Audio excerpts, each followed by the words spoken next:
kwa sababu yali ukataa mpango huu na sisi tunambakisha huko kwa alipo.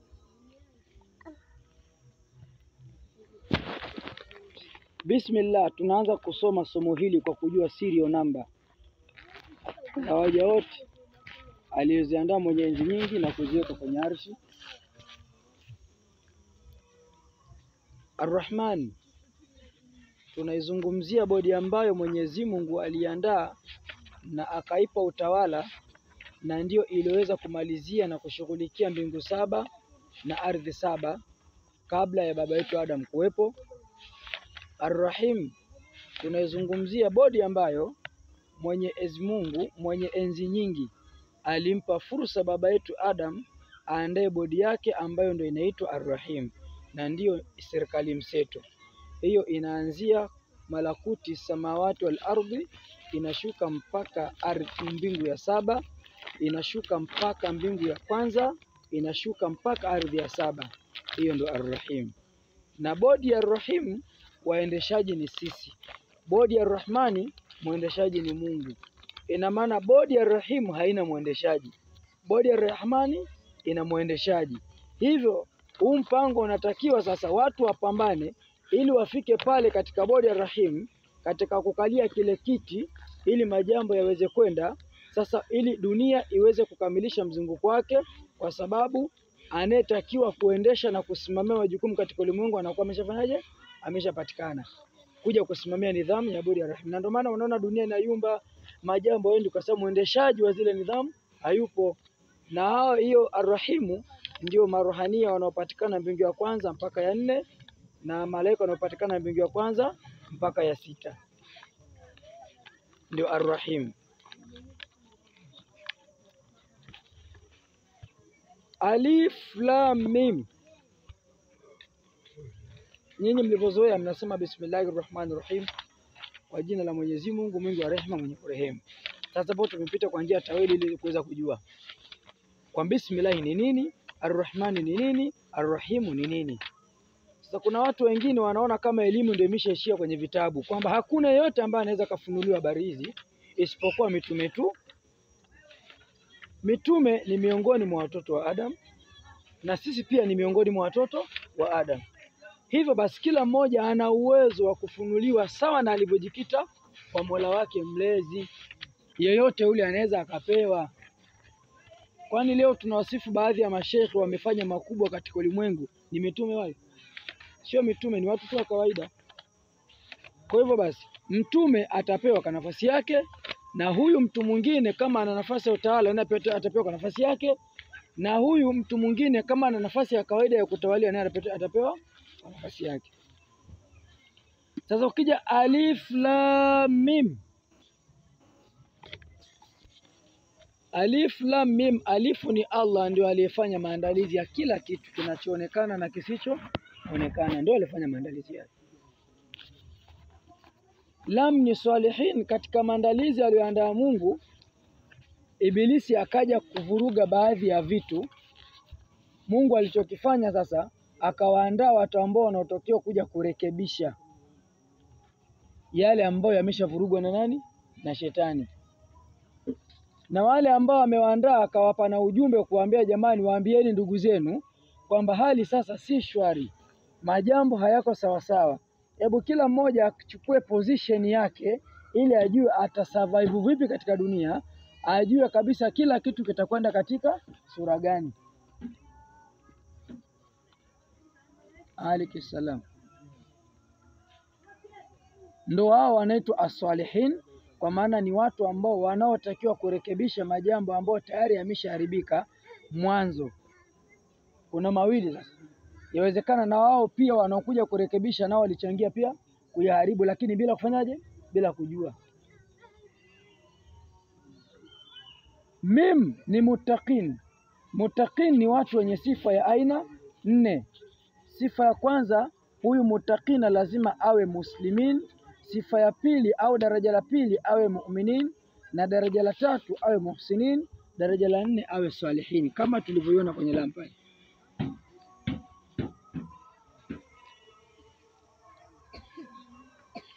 hii.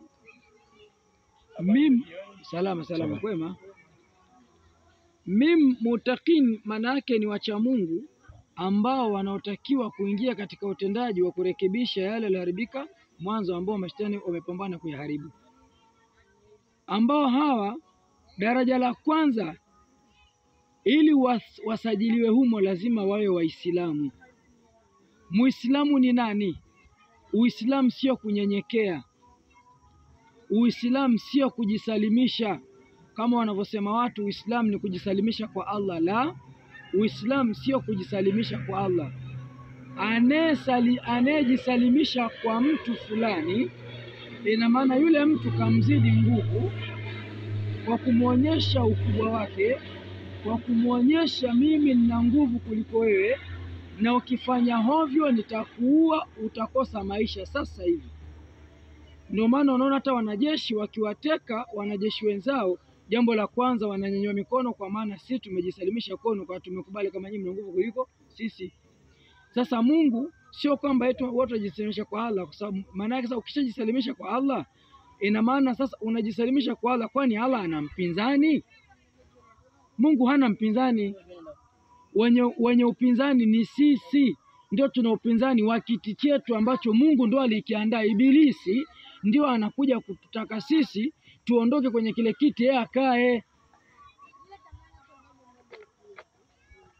Sasa ina maana kama ni Ibilisi ndio anakuja kufanya kazi hiyo, ina maana Mungu yeye pale alipo kwenye kiti chake hana mshirika, na sio kwamba hana mshirika kajitosheleza, wenye washirika ni sisi, sio kwamba Mungu hana mshirika. Sasa Uislamu manake nini? Manake Uislamu ni kufuatilia maumbile halisi ya dunia. Ndio maana Ibrahimu akasema, aliulizwa anta mustaslim, uko tayari kufuatilia maumbile halisi ya dunia? Akasema Ibrahim, ana muslim, mimi nipo tayari kufuatilia maumbile halisi ya dunia. Na Nabii Muhammad sallallahu alaihi wasallam akasema, wa ana awwalul muslimin, na mimi nitakuwa wa mwanzo. Na mimi nitakuwa wa mwanzo kufuatilia maumbile halisi ya dunia kwa zama zangu. Kwa sababu sasa watu wengi kwa maelezo yale, Ibilisi naye akachukua nukta ile akasafiri nayo bila nyinyi wenyewe kujua, alafu akasema nyinyi ni Waislamu, wale kule ni Wakristo, wale kule akawapa Injili, nyinyi mkaachiwa Qur'ani. Tayari kasha gawanya kundi hapo. Maelezo ya Qur'ani yanasema, wa'tasimu bihablillahi jami'an wala tafarraqu, mshikamane wote katika utaratibu wa kimungu, msiwe makundi makundi. Hapa tayari bisi kasha gawanya Waislamu, kawagawanya na Wakristo, alafu akaja akawachukua watu ambao wanaitwa nani, wapagani wenyewe, akawaambia nyinyi hamna dini, Mungu ni Mungu tu, Mungu ni nature bwana, hayupo kwanza, nyinyi abuduni chochote, nyinyi Waislamu si mnaye Allah, nyinyi Wakristo si mnaye Yesu. Mbona wanatuchanganya? Lakini watu hawajui kama anayechanganya mpango ni Ibilisi.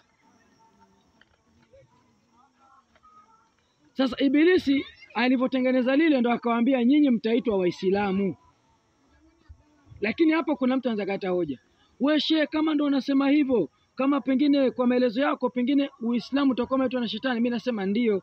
Sasa kama ndio hivyo, mbona Qur'an inasema inna dina inda Allahi alislamu? Simuona hoja hiyo? Sasa kama ndivyo ilivyo, inna dina inda Allahi alislam, hakika dini mbele ya Mungu ni Uislamu. Sawa, huo si ndio ufahamu wako, umepita hivyo. Lakini mnatakiwa mjue kule wa min fawqa kulli dhi ilmin alimun, kila mwenye elimu yupo wa juu yake. Musa mwenyewe alitaka kupiga kifua kwa kuwa anaongea na Mungu, alisikishwa adabu, akaambiwa ishia hapo hapo, nenda kasome, toka siku ya kusema tena mimi na elimu. Sasa alikutana na vidume, alikutana na watu ambao tena pale alihisi, baada ya kukutana na Khidhiri, alihisi pengine kutakuwa kuna wengine wamejificha zaidi ya huyu. Nimedhihirishwa mmoja tu, sijui nifahamu vizuri. Sasa maana inna dina inda Allah alislam, hakika si vinginevyo mfumo wa maisha inda Allah aliyoweka Mungu katika dunia alislam ni kufuatilia, yani ule mfumo wako wewe unatakiwa ufuatilie hichi Mungu alikiwekaje, alikiandaje, habari zake zikoje, mpango wake ukoje. Ndo asili yake iko hivyo. Sio kwamba dini ndo Uislamu. Dini na Uislamu ni vitu viwili tofauti. Dini ni mfumo wa maisha, Uislamu ni kufuatilia. Kwa maana yake unatakiwa ufuatilie sasa mfumo wa nini? Wa maisha. Ndio maana ikatangulia dini afu ikaja na Uislamu.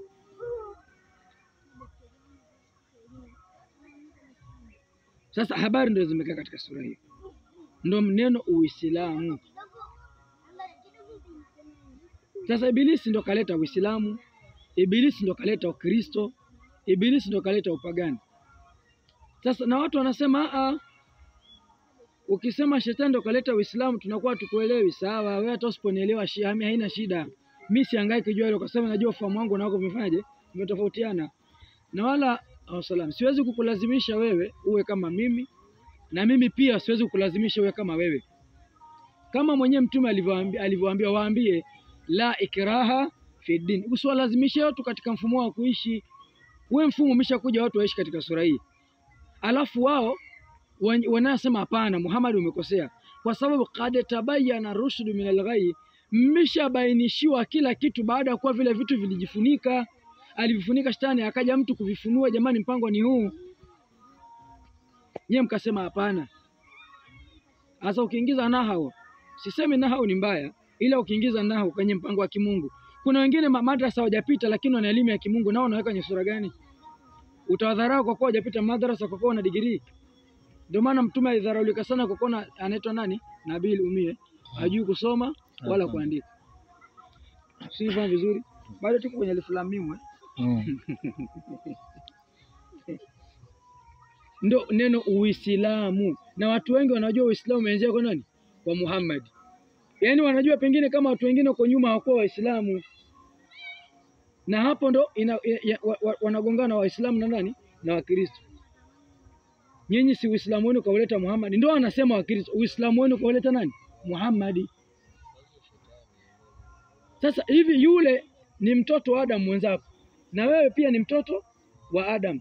Nyinyi wote baba yenu huyu mmoja. Alafu anakuambia wewe fulani si ndo kakuletea hili. Badala kukaa chini na kuangalia tumekosea wapi, turekebishe wapi, tuanza kugombana hapa, tutafika kule. Tukishagawanya nguvu inapungua.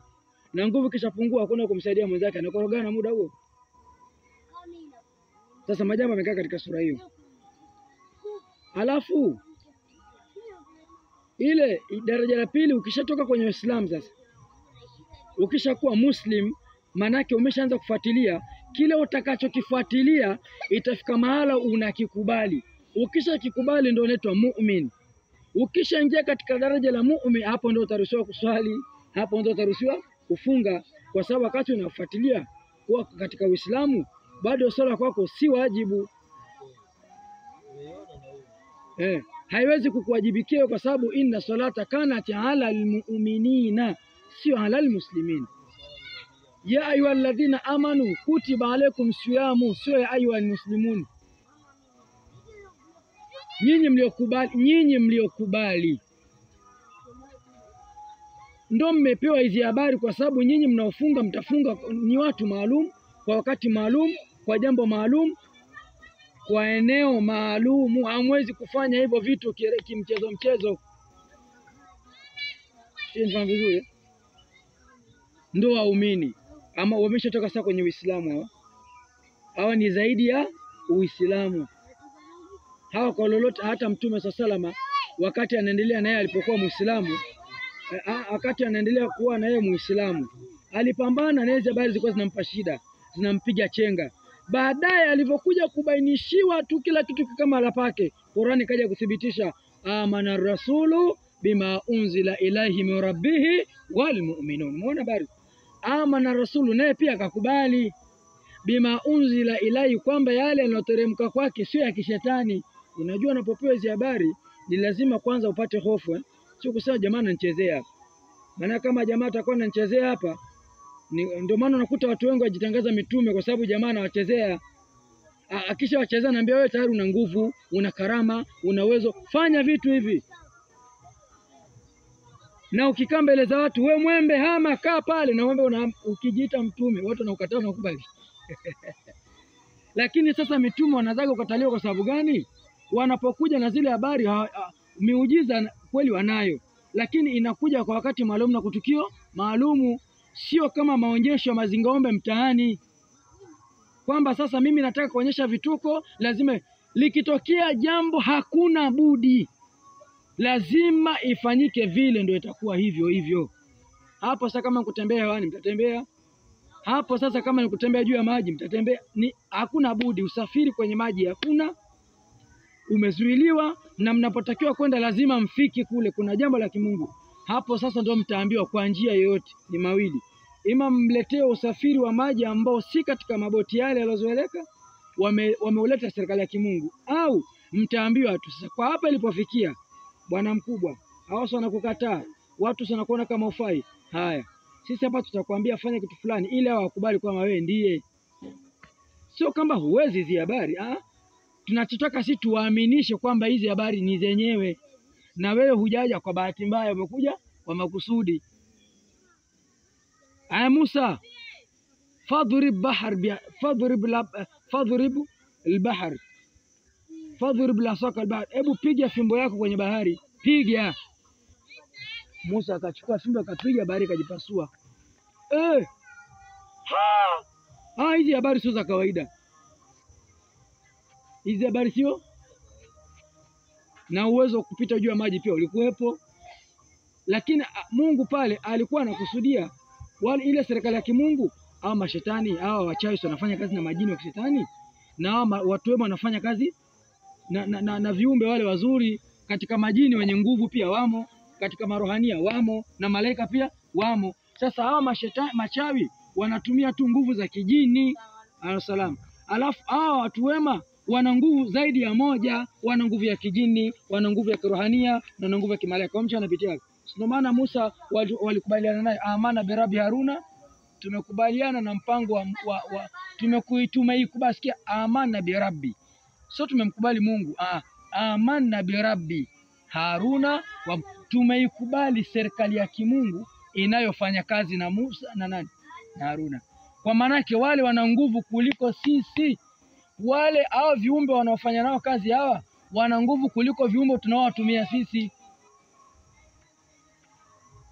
Ndio Farao akamwambia, mnamwaminije kabisa kupenya idhini? Pumbavu kabisa, shenzi, vichwa kama somboharo. Sasa sikilizeni, mtaukateni kataza, wewe tukate tuue, lakini kwa huyu, kwa hili hapa jamani, kama ingekuwa mchawi sisi tungemshinda. Ndio maana Qur'an anasema wa aijadahum bimuujizati dhahira, tukawatia nguvu kwa yale matukio mazito yanaonekana ya wazi wazi. Kila anayepewa hizo habari lazima apewe lile, lazima jamani apewe. Sasa kuna watu wanasema sasa majambo huo unaweza kuongea na watu hizi habari, alafu hivi vitu mbona vionekani? Sio vizuri, hatuone kama una karama. Nikamwambia jamani, hii sio kama maandazi. Yaani hii huwa inakuja kwa wakati maalum na kwa tukio maalum, kama mtume aliposhusha nini ile mwezi. Kwa nini asishushe toka mwanzo, wakati anawaambia watu jamani mimi ni mtume, na kama mniamini nashusha mwezi? Kwa nini asishushe toka mwanzo? Unaweza vitu vinapokuja vitu vinakuja kwa utaratibu na kwa step maalum, haviwezi kuja tu kama maandazi.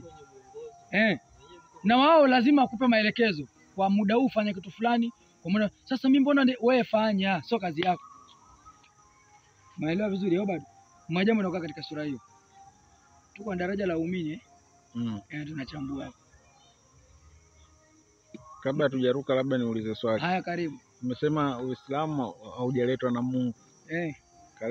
Kaleta Ibilisi. Yaani kaja kugawanya.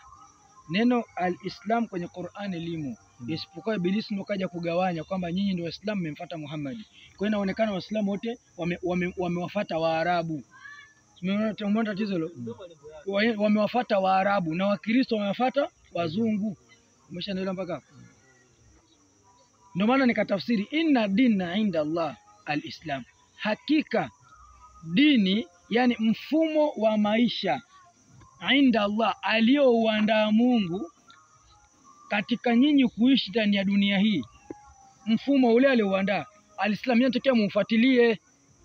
mnatakiwa mufuatilie. Ina maana ndo mtu sasa akitaka kufuatilia ndo anaitwa nani?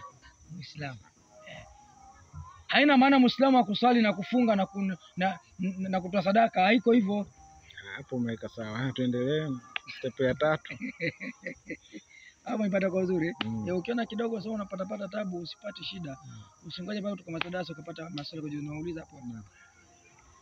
Ukishamaliza kwenye uumini sasa, umeshakubaliana na ule mpango, ndio vitu baadhi ya vitu vitakuwajibikia ambavyo kwako itakuwa ni lazima. Umetaka itakuwa hivyo, hujataka kwa sababu kuna vitu kwako ndani ya moyo vimeshafanyaje, vimeshaketi. Maana yake ukishakuwa muumini umekubali nini sasa? Maana yake umeikubali serikali ya kimungu bila kuiona, ndio ile alladhina yu'minuna bil ghaibi, yani wameikubali serikali ya kimungu bila kuiona. Waambie kuna marohania wapo, kuna majini wapo, kuna nani, malaika wapo. Tena alafu wa bil akhirati hum yuqinun, na baraka ya mawasiliano ya ulimwengu wa pili wenyewe wanayakini nayo, wanaundani nayo kwamba mawasiliano kweli yapo, kwa sababu kama anayotuambia huyu ni kweli akayapata huko, mbona kwenye vitabu hizi habari hakuna? Sisi nifahamu vizuri. Ndio akasema ulaika ala hudan min rabbihim wa ulaika humul, hao ndio wana baraka ya mwongozo kutoka serikali ya kimungu, wa ulaika humul muflihun, na hao waliojipambana sura hiyo ndio waliofaulu. Nimeruka baadhi ya aya hapo, lakini nimetaka tu kuainisha sura nini Bakara hiyo. Sinifahamu vizuri. Sasa ukishatoka kwenye uumini unaingia sasa daraja la ushakubali. Unaingia sasa daraja la ngapi? 3. Muhsinin. Daraja sasa la kufanya kazi katika viwango. Kama uliambiwa asili yako ni shekhe, kasomeshe katika viwango. Kama ni ustadhi, kama ni muhadhiri, kama ni nani, kama ni injinia, kama ni daktari, kama ni mkulima, kwa kila kitu ukakifanya katika viwango. Ndio akasema wallahu la ma'al muhsinin, yani Mungu yuko chini ya bendera ya wale wanaendesha mpango. Wanaendesha mpango katika nini? Katika viwango vya hali ya juu. Yani Mungu, wale wanaendesha mpango katika viwango vya hali ya juu, Mungu yuko chini yao, sio Mungu yuko juu yao. Mungu anawasikiliza wale. Ndio akasema inna lillahi ibadan idha sha'u sha'a, yani Mungu tayari anawaja wakitaka. Yeye ameshataka kitambo. Ndio maana akasema msiwaudhi mawali wa Mungu, msiwaudhi mitume wa Mungu, kwa sababu wao ndio kauli ya Mungu. Wakisema wao ndio akasema nani? Inama amruhu, hakika si vinginevyo jambo lake mtoto Adam, idha arada shen, akitaka kitu chochote, an yakula lahu, yeye anasema kun, nataka uwe hivi, fayakun, na kinakuwa hivyo hivyo, kwa sababu ni nafasi yake. Yule ndo ana amri ya nani? Amepewa kauli ya nani? Ya Mungu. Sasa kama katika hadithi al-Qudusi, Mungu akitaka kufanya kazi na mja wake, akitaka kufanya kazi na mja wake. Kama mtu ule tayari ameshakaa katika laini, sasa vizuri, anasemaje? Wasalam, nikimpenda mja. Sasa Mungu ana mapenzi, tunasema sisi katika tawili, akitaka kufanya kazi na wewe baada ya kuwa umeshakamilisha vigezo vile. Anasema macho yangu yanakuwa macho yake, yani maana yake ninavyoona mimi Mungu naye. Haina maana kwamba Mungu ana macho, isipokuwa akatumia ufahamu ambao wewe akikwambia hutapata shida sana. Unafahamika vizuri. Ndio maana akatumia neno macho, sio kwamba usichoke Mungu naye ana macho. Usisema na macho, Sio nifahamu vizuri. Masikio yangu anakuwa masikio yake, maana yake anavyosikia mimi Mungu naye ndo atasikia hivyo hivyo. Miguu yangu inakuwa miguu yake, mikono yangu na mikono yake. Ninavyoshika mimi ndivyo anavyoshika yeye. Ninavyotembea mimi ndio anavyotembea yeye. Mungu anatembea na miguu. Sinafahamika vizuri. Mungu anashika na mikono. Isipokuwa akasema ile nguvu nilionayo nitamgea kidogo, kwa sababu kajitambua. Naelewa vizuri? Amejitambua huyu, utamgea. Ndio maana nasema kwa kuwa umeelewa, Mungu anakuwa chini yako sasa. Utamuongoza. So umeelewa, utakoseaje kijinga jinga? Ina maana pamoja na kukubali bado Mungu hajawa chini yako, mpaka uwe muhsinina, uanze kufanya kazi baada ya kuwa umeshayakubali yale, ndio uanze kuyaingia katika utendaji wa kurekebisha na kuhakikisha kila kitu kama la pake. Hapo ndo Mungu aanza kuwa chini yako, na anawaambia watu, jamani mimi niko chini ya wale jamaa. Ndio nasema wallahu la yahdi al-qawma dhalimin, Mungu yuko tayari kuwa chini ya bendera ya wale wanaendesha mpango chini ya viwango. Yaani kama unaendesha ovyo ovyo Mungu hakusikilizi. Unaweza kujiona na watu wengi kila mmoja na kukubali, kumbe ni maafa yale. Unaweza kujiona watu wachache ukajiona kama Mungu kusahau, kumbe ndio neema. Sinafahamika vizuri au bado? Wa qalilu min ibadi yashkuru, wachache mno katika wale wanafuata maelekezo ya Kimungu ndio huwa wanaingia katika utendaji. Sio wengi. Na hiyo pepo yenyewe mnasikia ni ya wachache, sio ya wengi. Eti watu wote mnaona mfano Maka pale pamechafuka, wote inge peponi hawe. Ni ya wachache, wengi magarasa. Wengi unafanana na watu. Nafikiri mtu kumbe anafanana na mtu. Usimwone mtu kasoma sana, ukasema katika watu yule mtu, kumbe katika mashetani yule namba moja. Sinafahamika vizuri? Sasa hapo tufafanulie hapo. Mungu anakuwa chini yako, yani anakuwa chini ya bendera. Wewe tunataka ufafanuzi kidogo. Yaani maana yake pale unapokuwa unafanya yale majambo, Mungu anakuwa anakusikiliza. Kile unachotaka, yeye tayari ameshataka kitambo kwa sababu ushakamisha vile vigezo.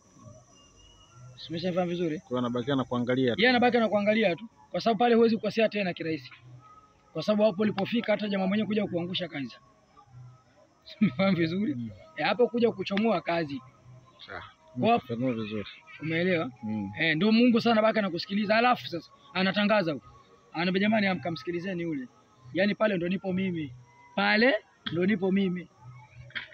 Atakachosema yule ndo nimesema mimi.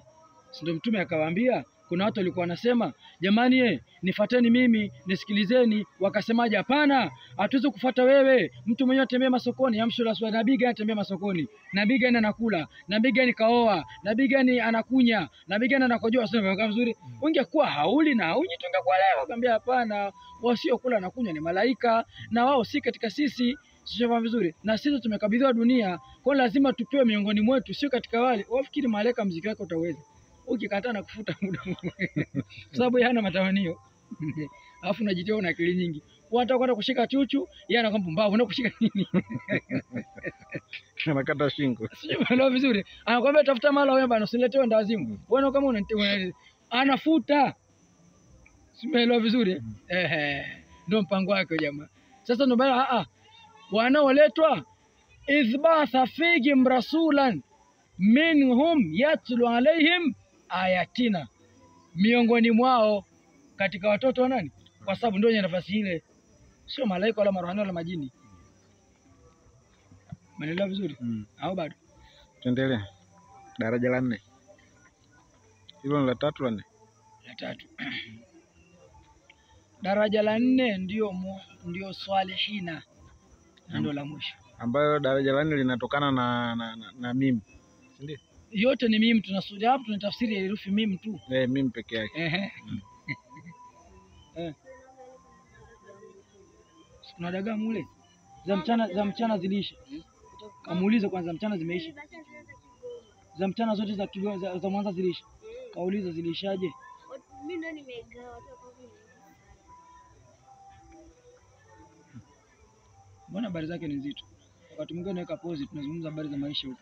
Naweka moja kwa moja Facebook. Nazungumzia habari za dagaa Facebook. Mbona katumia kataa? Ndio mwalimu. Umeshaelewa vizuri?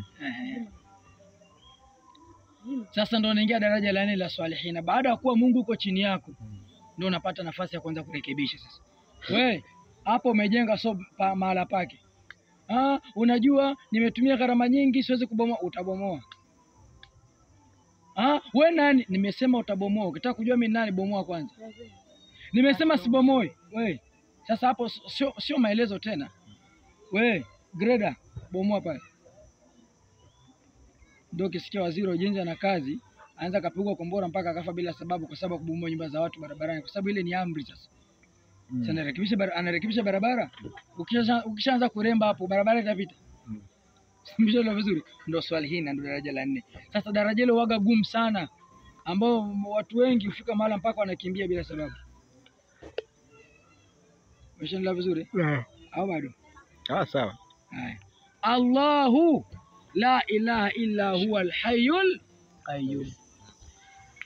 Allahu, maandalizi aliandaa Mungu kuhusu mtoto Adam. La ilaha illahu, hakuna yeyote anaweza kufanya maandalizi aliyokuwa bora na salama illa isipokuwa yeye Mungu.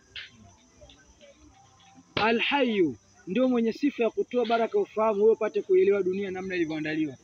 uweze kujua mpango umekaa katika sura gani. Al-Qayyum, na ndio mwenye kutoa nafasi ya usimamiaji wa majukumu, wewe uweze kusimamia majukumu katika bora wa viwango, kwa sababu ndio maana akasema Mungu sio mkamilifu. Mkamilifu ni mtoto Adam, isipokuwa Mungu ni zaidi ya mkamilifu. Yeye ndio mwenye sifa ya kutoa ukamilifu ili wewe usipate kukosea kwa ile utakaoelekezwa. Ukishasema mkamilifu ni Mungu, na maana ufai kuongoza wewe, maana yako utatuambia ni mpungufu. Kama ni una mapungufu, unatuongozaje na unatupeleka wapi aliyokuwa umepungua? Hivi dereva akiendesha gari afu kuna gia moja ya juu, mnyewe mnaenda wapi? Maana yake hajakamilika hivi. Suluhisho ni vazi vizuri. Nazala alaika alkitaba, umeteremshwa kwako wewe mfumo wa maisha, bilhaqi, kwa usawa kabisa, kwa usahihi, musaddiqan lima baina yadayhi, ili kuambia watu zile habari za ukweli ambazo wao zinawahusu, zinazokuja mbele yao. Unafahamu vizuri? Kwa mbele yao patakuja habari gani, wewe wafahamishe mfumo wa maisha ukoje. Wa anzala taurata, na habari hizi pia tuliziteremsha katika nini? Taurati. Wal injili, na injili pia tuliagiza maagizo haya kwamba kuna watu tuliwapa sisi mfumo wa maisha, lakini wakajitana na akili nyingi. Min qablu, kabla yako wewe Muhammad, hizi habari sisi tulishawapa tu kitambo huko. Hudan linasi, tukawaambia pia kawaelekezeni waja wa Mungu njia ya kupita, mkawaongoze watu, msiwafanye kuwa rasilimali watu. Mtaulizwa nyinyi, mtakosa pa kukimbilia. Alafu waanzala furqana, tukaja sasa kuteremshia ubainifu wa kuweza kutambua kila kitu na kukiweka mahali pake. Kwa sababu gani? Innal ladhina kafaru, wale wenye desturi ya kukataa huu mpango, hata kama utawaambia biayati la, dalili za uwepo wa hii serikali ya kimungu, lahum adhabu shadidu, hawa wamejitengenezea adhabu kali, kwa sababu wamekwenda kujiingiza sehemu ambayo si salama. Unamwambia bana, gari yako usipitishe hapo, haitotoka na utaumia. Anakuambia mimi hapa nitapita, akipita atoke, anasema niliambiwa kutoka pale kazi.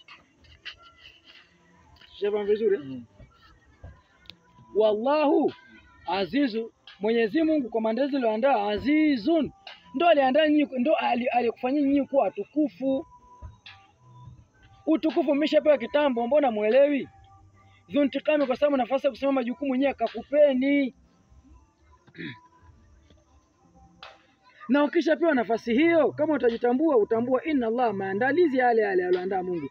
La yakhfa, alivyomwada mtoto Adamu hakijajificha kwake, alaiki hakijajificha kwake shay'un, mtoto Adamu hakijajificha kwake shay'un fi ardhi, jambo lolote katika ardhi. Yeye popote anaona, kwa maandalizi aliyoandaliwa, kwa sababu macho anayo. Hata mtu anaweza kusema haiwezekani, huyu muongo, mbona si atuone? Wewe ni wewe tu, wewe ndio kipofu. Wewe ndio kipofu, ndio uoni. Na ukishakuwa kipofu, jiandae, utakwenda zako motoni bila sababu. Kwa sababu anasemaje, wala qad dharana jahannama kathiran min aljinni wal insi, tutawaingiza. Wizara ya nidhamu ya adhabu ndio nazungumza hapo, sio Mungu. Mungu wako ngapi? Manake tutawapeleka wengi motoni katika majini na watoto wa Adam. Kwa sababu gani? Lahum qulubun la yafqahuna biha, wana nyoyo lakini nyoyo zao hazitaki kuelewa na kujua kwamba zimepewa nafasi gani katika ulimwengu. Wala hum ayunun la yabsuruna biha, wana macho lakini hawaoni. Umeona sasa? Ina maana kama mtu umepewa macho alafu uone, yani unasema haiwezekani, ina maana wewe kipofu. Kama kipofu naenda manjia sioni. Wala hum adhanun la yasma'una biha, wana masikio lakini wasikia, lakini ulaika kalanamu, hao ni zaidi ya nani? Sasa ni maelezo ya kimungu, sio yangu. Sasa unatakiwa jitathmini kutokana na maelezo wewe uko wapi. Tabii tumuombe Mungu macho kwa nguvu. Lazima upambanie, ile ni haki yako. Mungu amekuandaa hivyo. Kila mtoto anazaliwa anakuwa na macho, bisi ndo anakuja kumfudia, kwa sababu mzazi alimzaa hajui. Hajui kama nimemzaa mtoto gani, wa design gani, amepewa nini, hajui.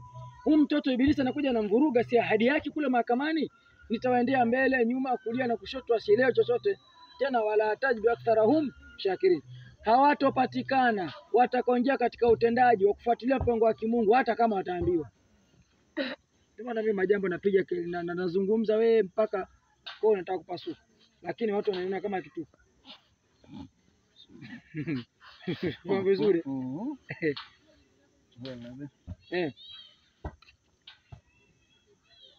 Huyu mtoto Adam kwake akishakuwa yuko sawa sawa, hakijifichi kwake ardhini wala mbinguni. Huwa alladhi aliyofanya maandalizi Mungu, yusawirukum, ndo alitoa maelekezo katika serikali ile ya kimungu, katika bodi ya Rahmani, katika wizara ya uumbaji, akawapa maelekezo. Wao ndio yusawirukum fil arham, ndio wanakuwekeni zile sura mbalimbali katika matumbo ya mama zenu, kaifa ashau, namna wanavyotaka wao. Huyu atakuwa na pua la kuchongoka kidogo, huyu atatofautiana na huyu kidogo, ili waelewane. Ndio walinyoa wakasema, inna khalaqnakum min dhakarin wa untha, sisi tumekuandaeni wanamume na wanawake, waja'alakum qabaila wa shu'uba litaarafu, tukakufanyeni mataifa mbalimbali na makabila mbalimbali ili mpate kufaje kujuana. Inna akramakum inda Allahi atqakum, mbora wenu katika yale maandalizi aliyoandaa Mola wenu Mungu huyo, atqakum ni yule atakaenda ukalia kiti huyo. Ndio nanyi wote lazima mpige saluti. Mmetaka ndio hivyo, hamkutaka ndio. Mkitaka mkipiga saluti mbele ya huyo mtu ndio salama, ndio mtakuwa mmefuata taratibu ya Mungu. Mkikataa nyinyi mtakuwa mmefuata taratibu ya nani? Wa shetani. Hata kama mtaingia kuswali misikitini, ndio tafsiri yake. La ilaha illa hu, hakuna yote anaweza kufanya maandalizi yao isipokuwa nani? Mungu. Al-Azizu, katika maandalizi aliyomwandalia mtoto Adam alimpa utukufu, alimwandalia utukufu kitambo, na ndio maana kule akasema innal ladhina yattakhidhuna al-kafirina awliya min dunil mu'minina, hakika wale ambao waliwafanya wale waliokataa mpango huu wakafanya kama ndio watu wa karibu, kinyume na waliokubaliana na mpango wa kimungu. Aybataghuna indahumul izza, wakawa wanatafuta kwa wao utukufu wa dunia. Waambie hivi, man arada al-izza, mwenye kutaka utukufu, fa inna al-izzata lillahi jamia, utukufu mmeshapewa kitambo, mbona muelewi? Hasa ukasema tu Mungu mtukufu, na Mungu mtukufu na mtukufu, mtukufu nani? Sio shamfananisha Mungu. Za Mungu nyoyo tukufu, ila Mungu ni zaidi ya mtu, yeye ndio mwenye sifa ya kutoa utukufu. Meleko vizuri. Al-Hakim, na kila mmoja akamweka kwenye nafasi yake. Wewe utakuwa mtawala, wewe utakuwa kiongozi wa kiroho, wewe utakuwa daktari, wewe utakuwa ndo zile serial numbers tusoma bismillah. Wewe utakuwa nani? Mkulima, wewe utakuwa mvuvi, wewe zile siri ndo akamtajia baba yetu Adam, ndo akamwambia ya Adam, asalamu hali ambiuhum bi asmaihim, waambie kwa majina yao wale watakofanya nao kazi katika ile serikali ya kimungu, bodi ya malaika 21, wale ambao walipelekea taarifa yao waandaliwe, wakaanza kuleta mzozo, waambie sasa, watajie wale watakofanya nao kazi. Falamma ambahum, Adam walipoeleza, qala alam aqul lakum, yule mjumbe katika arshi anawaambia, sikukwambieni nyinyi, inni alamu ghaiba samawati ardi, mimi nilivyofahamishwa kwamba mkishughulikiwa kwa Adam, yeye anajua alijificha mbingu 7 na ardhi 7, Adam anajua tena, haitoshi wa alamu na anajua zaidi, matubduna, ambao nyinyi mmedhihirisha, wa makuntum takuna, ambao nyinyi mlikuwa mnaficha, yeye anajua. Ndio waidhikuna almalaika, tikatoka amri kutoka Sidratul Muntaha katika bodi ya malaika 24, usjudu, kuweni chini yao sasa, kwa sababu ndio ameenda kalia kiti. Ndio ile inna makrama kwenda Allah tataku. Nielewa mwalimu? Au bado? Tupo sawa. Huwa alladhi anzala alayka alkitaba, yeye Mungu ndo alifanya utaratibu, alafu akatengeneza mfumo wa kuteremsha huu mfumo wa maisha kwako wewe, kwa yale atakiwa kwa wewe kufanya kazi. Mingu atu muhkamatu, katika mfumo huo kuna aya zimepambanuliwa wazi wazi, zimepambanuliwa wazi wazi. Hunna umul kitabi, lakini ndani ya aya tumia neno aya, si bado umetumia kuna dalili, maana yake dalili za wazi wazi za uwepo wa serikali ya kimungu zimewekwa wazi. Naye ushaanza kuwa mchokozi, na ndio inavyotakiwa hivyo hivyo. Hunna umul kitabi, lakini ndani yake kuna mfumo wa maisha. Umul kitabi, kuna mama ambaye ndo amebeba hicho kitabu, ambaye ndo kabeba huo mfumo wa maisha. Unamjua hiyo? Ndio Suratul Fatiha. Ndio umul kitabi. Wa ukharu mutashabihatu, na zingine pia zinafanana fanana. Sasa ni vizuri Hapo inaingia kidogo akili. Aha. Lakini fa amma alladhina fi qulubihim zayghun, lakini kwa wale ambao katika nyoyo zao kuna matatizo, kuna nini? Fayatabiuna ma tashabaha minhu, wakawa wanatafuta zile zinazofanana kutokana na zile walizoziona ndani ya Qur'ani, wakataka kuzifananisha vile wanavyotaka wao. Lengo nini? Ibtiqa alfitna. Wao kumbe lengo lao ni kutafuta fitna, sio kutafuta mpango wa kimungu, kujua dunia Mungu kaenda katika sura gani. Wabtigha tawili, eti wanatafuta maana, nafahamika vizuri, bila kusomeshwa na nani? Na Mungu. Lakini waambie hivi, wama ya'lamu ta'wilahu illa Allah, hakuna anayeweza kujua maana isipokuwa aliyefundishwa na nani? Na Mungu. Sielewi vizuri hapa. Sasa warasikuna fil ilmi, na wale waliozama katika ilmu ndio wanaweza kujua zile maana, na wote wamefundishwa na nani? Na Mungu. Yakuluna, hawa desturi yao wanasema hivi, amanna bi, tumekubaliana na mpango wa ukweli. Mpango huu jamaa sio muongo, mpango katoka nani? Kama angelikuwa muongo hapa kwa mapito haya kashabwagika kitambo. Sasa nifahamu vizuri.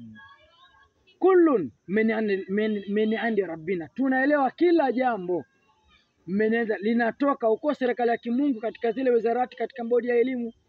Wale ndio huwa wanashusha, kama wanavyosema katika suratu Yasin, inna nahnu nuhyi almauta, sisi ndio wenye desturi ya kuleta baraka ufahamu kwa wale waliopotelewa na baraka ya ufahamu. Wanaktubu maqaddamu atharahum, na tunawapa habari zile za wakale wao waliotangulia na muli walimopita. Sio vizuri? Maanake hizi habari sisi tumeshazinukuu, ndio naktubu, tumeshaziandika, tushazinukuu. Tunakuja kukuambia babu yako alikuwa mtu fulani, baba yako alikuwa chifu. Wewe acha ujinga, unakuaje mjinga? Wewe ni mtawala bwana. Mimi nakuaje mtawala? Babu yako alikuwa kadha, alikuwa kadha. Wale ndio watoa zile habari katika wizarati za kielimu kujua. Lakini wakula shay na soinahu fi imamin mubayyin, sisi kila kitu tumekidhibiti na tutawapa wenyewe watakapodhiri katika elimu tutawasomesha. Umeelewa vizuri? Au bado? Sawa. Sasa wama yadhakaru, hakuna atakayeelewa hilo somo hapo, hakuna illa isipokuwa ulul albabi, wale wenye akili salama. Alhamdulillah mama. Umeelewa vizuri? Ndio mama elimu. Ndio mama, ndio mfumo mzima. Yaani surati Fatiha, ukisoma surati Fatiha, ile surati Fatiha peke yake, yani hapo ndio unakosha maweza kufasiri msafu mzima hivi. Sababu walizungumza pale watu wangapi? Baba na wanae wanne. Yaani baba yetu Adam akazungumza na Nabii Nuh, akazungumza Ibrahim, akazungumza na Nabii nani? Chukua Sheikh kule bwana wewe. Akazungumza nataka kaitupia YouTube. Na Nabii Isa, akazungumza na Nabii Muhammad sallallahu alaihi wasallam, ndio kamalizia hapo. Ndio ulul lazimi. Walioazimiwa uwepo mule kutokana na kazi walizozifanya, yakawakuta magumu zaidi mpaka wakatamka yale, na yakanukuliwa, ndio wakaenda jamani, huu ndio mfumo. Wewe mwalimu, kwani sura zote zinaanzia na bismillah? Sura zote zinaanzia na bismillah. Kuna nyingine haina bismillah.